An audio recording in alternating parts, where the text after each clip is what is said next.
Exercise 7.2, question number 1. In an isosceles triangle ABC with AB is equal to AC, the bisectors of angle B and angle C intersect each other at O. Join AO to show that number 1 OB is equal to OC, AO और number 2 में है AO bisects angle A। तो सबसे पहले हम एक इसका figure draw कर लेते हैं। जो हमारा फिगर होगा वो कुछ इस तरीके से होगा। ये हमने एक ट्रायंगल ड्रॉ किया। ट्रायंगल का नाम इन्होंने दिया है ABC।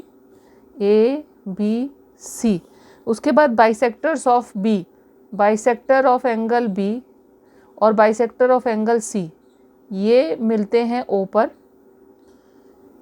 यहाँ पर। इस तरीके से ये आपका फिगर बनेगा।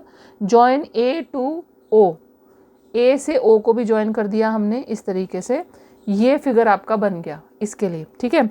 अब इन्होंने कहा है कि शो दैट, फर्स्ट पार्ट में कहा है कि show that OB is equal to OC। अब OB is equal to OC show करने के लिए फर्स्ट पार्ट में हम क्या करेंगे, हमें क्या करना है, to prove OB equal to OC। तो हम क्या करेंगे प्रूफ में, सबसे पहले हमारा जो टारगेट है OB और OC को इक्वल प्रूव करने का, उसके लिए हमें क्या करना पड़ेगा, हमें जो है ये जो ट्रायंगल है OBC, इस ट्रायंगल को हम अगर आइसोस्केलस प्रूव कर देंगे तो हमारा OB और OC इक्वल हो जाएगा।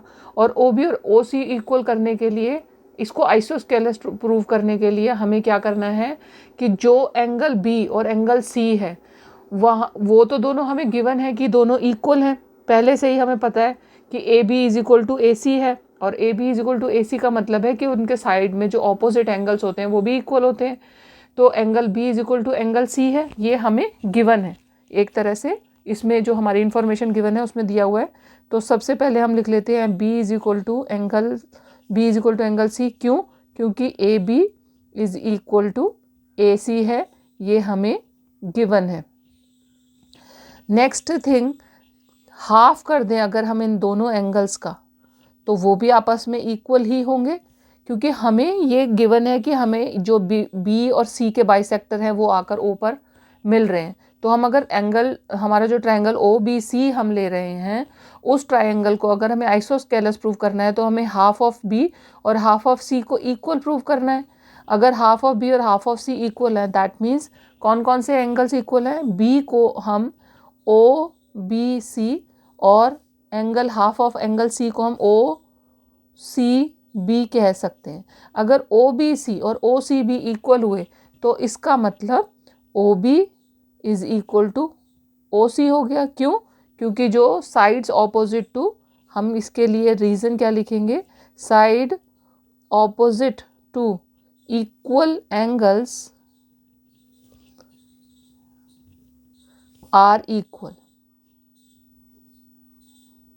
ठीक है, तो ये अब हमारा हो गया। इस तरीके से हमने OB और OC को तो इक्वल प्रूव कर दिया। अब है हमारे पास में सेकंड पार्ट। हम सेकंड पार्ट में क्या करने वाले, सेकंड पार्ट के लिए हमने लिया, हमें प्रूव करना है AO bisects A। AO bisects A का मतलब है कि ये वाला एंगल और ये वाला एंगल, एंगल OAB और OAC दोनों इक्वल हैं। अब इन दोनों को इक्वल प्रूव करने के लिए हमने फिर से वही किया। हम क्या करेंगे, ये वाला ट्रायंगल और ये वाला ट्रायंगल, इन दोनों को हम कॉन्ग्रुएंट प्रूव करेंगे। कौन कौन से ट्रायंगल्स, ट्रायंगल OAB और ट्रायंगल OAC को हमें कॉन्ग्रुएंट प्रूव करना है, तभी हम ये प्रूव कर सकते हैं कि OE जो है वो बाइसेक्ट करता है। ठीक है, तो हमने लिया triangle, take triangle OAB and triangle OAC। अब OAB में हमारे पास क्या है, OA is equal to OA, दोनों में कॉमन है। ठीक है, उसके बाद OB is equal to OC हमने प्रूव कर दिया है, ऑलरेडी प्रूव्ड है हमारे पास में। उसके बाद हमें पता है कि हाफ ऑफ B, अगर ये पार्ट हाफ ऑफ B है तो ऊपर वाला भी हाफ ऑफ B ही होगा, और ये हाफ ऑफ C है तो ऊपर वाला भी हाफ ऑफ C होगा।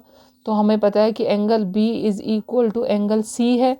It implies half of angle B is equal to half of angle C, और it implies angle O B A, angle O B A is equal to angle O C A, angle O C A. अब हमारे पास में दो angle equal आ गए, दो sides equal आ गई. O B O सी के बराबर है, एंगल ओ बी ए और ओ सी ए बराबर है, और A B is equal to A C है. क्यों? क्योंकि ये हमें ऑलरेडी गिवन है, ये हमें गिवन है यहाँ पे कि ये दोनों इक्वल हैं.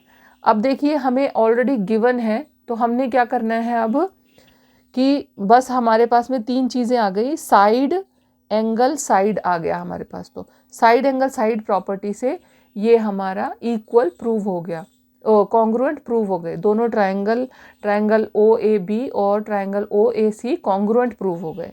अगर ये कॉन्ग्रुएंट प्रूव हो जाएंगे तो हम इसको CPCT की हेल्प से हम ये कह सकते हैं कि triangle O A B is congruent to triangle O A C. इससे हमें क्या मिलेगा? ओ ट्रायंगल हमारा जो एंगल है O A B is equal to O A C हो जाएगा. इसका मतलब हमारा जो ओ ए है वो बाइसेक्ट करता है एंगल ए को. ये हमारा पार्ट हो गया, सेकेंड पार्ट हो गया prove. Now question number 2 of exercise 7.2. In triangle ABC, AD is perpendicular bisector of BC. Show that triangle ABC is an isosceles triangle in which AB is equal to EC है. ठीक है. अब question number 2 में आपको already एक figure given है और उसका यूज़ आपने यहाँ पे करना है. यहाँ पे AD is perpendicular bisector of BC. हमें पहले से दे रखा है कि AD जो है वो परपेंडिकुलर बाइसेक्टर है. दैट मीन्स ट्राइंगल ADB और ADC दोनों राइट एंगल ट्राइंगल होंगे क्योंकि ये परपेंडिकुलर है इसलिए. और BD जो हमें BD is equal to DC भी होगा. तो जो हमें गिवन है पहले हम वो लिख लेते हैं. गिवन पोर्शन क्या क्या है? सबसे पहले हमें गिवन है कि AD is perpendicular to BC. ठीक है. तो और दूसरी बात क्या गिवन है हमें? BD is equal to DC क्योंकि ये परपेंडिकुलर बाइसेक्टर है. तीसरी बात हमें इसी से हमने कंक्लूड कर लिया कि angle ADB is equal to angle ADC is equal to 90 degree. ये हमने यहाँ से कंक्लूड कर लिया. ये हमें गिवन था, हम इसे यूज़ करेंगे. हमें प्रूव करना है कि AB is equal to AC है. तो हमने प्रूफ में क्या लिया? दो ट्राइंगल्स कंसिडर किए. कौन कौन से? Triangle ABD and triangle ACD. ABD और ACD हमने कंसिडर कर लिए. अब यहाँ पर आप देखो AD is equal to AD common है, दोनों में कॉमन साइड है. उसके बाद दूसरा एंगल हमारा जो हमने ऑलरेडी अभी डिस्कस किया है वो क्या क्या है? Angle ADB is equal to angle ADC. दोनों क्या है? 90 डिग्री के हैं और ये हमें गिवन है. उसके बाद BD is equal to DC है, ये भी हमें गिवन है.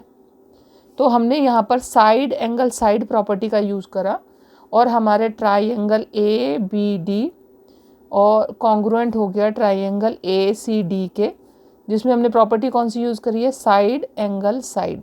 साइड एंगल साइड AD, फिर बीच में 90 डिग्री का एंगल और BD. Side angle side property का हमने यहाँ पर यूज़ करा है. तो ये दोनों कॉन्ग्रुएंट हो गए. अगर ये दोनों कॉन्ग्रुएंट हैं तो AB is equal to AC होगा. क्यों?